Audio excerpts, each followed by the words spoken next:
Arena Rule 7, dead ball, and alternate Rule 7. Basically, this rule says when the umpire blows his or her whistle, the ball is dead. So you have to stop playing. It's important that you actually stop playing when you hear the whistle because the other players will. And if you're still playing and they're not expecting that level of aggressiveness or whatever it is that you're doing, and it can be very dangerous. So we're very strict about that. So when you hear the whistle, stop. It's for safety and your safety as well. Bowlins in the arena are always from the center to the boards and never closer than 15 yards from either end wall. And they're on the side or towards the wall where the ball was when it became dead. Whether it went out or a foul was called or whatever it was, when it went dead, wherever it was, we throw the ball in towards that side of the arena from the center to the boards. Okay, when is a ball dead? When you hear the whistle. So when does the whistle go, or when is it supposed to go? If the ball is broken, if it hits the umpire or the umpire's horse and affects the flow of the play. If it hits the umpire's horse and continues in a similar direction, doesn't really affect the play, there's no sense in stopping the play. That's the rule. If the ball gets lodged and can't be dropped immediately, so it's in your lap and you can't drop it and it stays in your lap for a few seconds, ball's dead. Whistle should sound. The whistle should also sound when the ball gets caught in a melee. A melee is when, for some reason, either the ball is in a divot or the players can't get to it and they're fighting with each other and everybody is descended upon the ball and nothing's happening.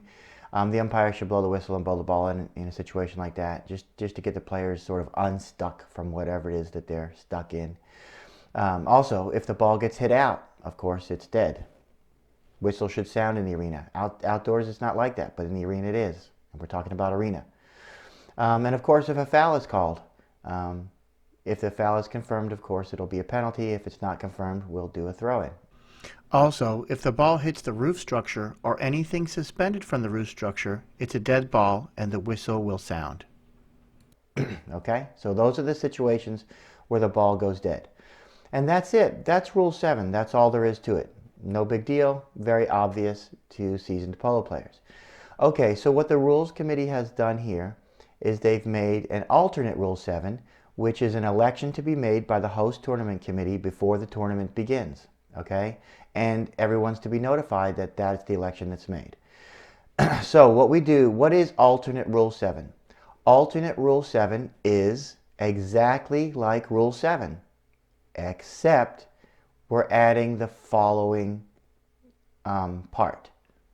Okay? So you take Rule 7 that I just went over, and you keep all of it, except we're going to add that if the ball goes out of the arena during live play,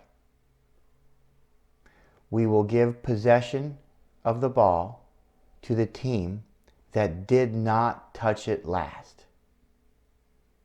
And it will be where it went out, about 5 yards off the boards. We'll drop it, and the team that did not touch it last will play it. Okay? Just like outdoors.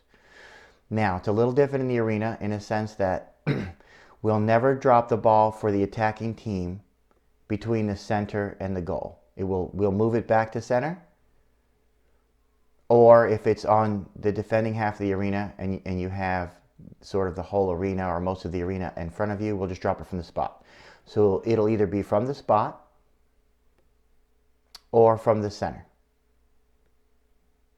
but never to the attacking team between the center and the attacking team's goal that they're shooting at. Make sense?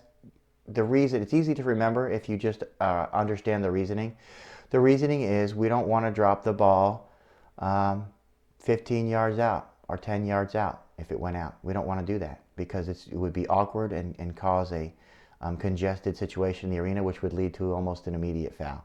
So what we're going to do is give some space to the defending team, okay, and pull that ball back to the center and give it to the attacking team there. I think it's excellent. Okay. Now, the only caveat to this rule is it's a little different for a penalty shot. Okay, remember, the new tournament conditions are now the rules. Okay, penalty shots under alternate rule 7 are a little different. Okay, remember, we're using the new tournament conditions as the rules. So, penalty shots are like this. The hitter is going to hit a penalty shot. It'll go in the goal. It's a goal. Okay?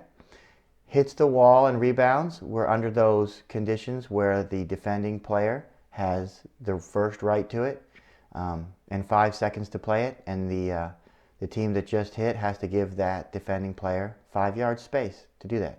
Okay, so that's if it goes in and if it hits the wall. Well, what if it goes out?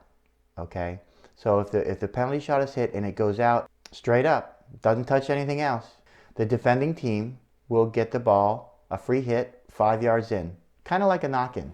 Okay, think about it like a knock-in.